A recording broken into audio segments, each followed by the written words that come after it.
Identifying truss members without axial force, zero force members, can really speed up the qualitative analysis process. There are two situations where we can immediately know with certainty that a truss member has no axial force. Situation 1. Only two members meet at a joint, and there is no load acting on that joint, either applied or a reaction. So the only forces are the axial forces in the members. If we choose to define the x-axis as being along this member, then here is the y-axis. Let's apply equilibrium in the y direction. We have a positive contribution from part of member 2, and that's all. If the y component of the member force is 0, then all of the member force is 0.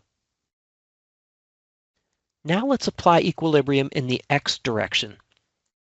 We only have the force from member 1, so that is also 0.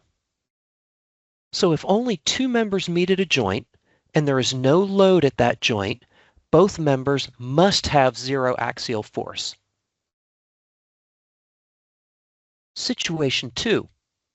3 members meet at a joint, but 2 must be collinear.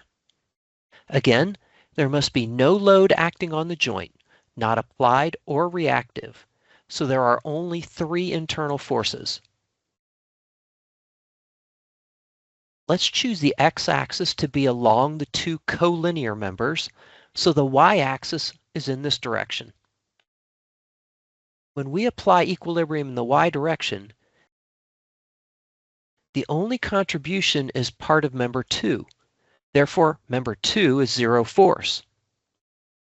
When we apply equilibrium in the x direction, there is a positive contribution from member 1 and a negative contribution from member 3. Therefore, the axial forces in members 1 and 3 must be equal, but they are not necessarily 0. In general, when we have 3 members meet at a joint, if 2 are collinear and there is no load, the member that is not in line with the others must be 0 force.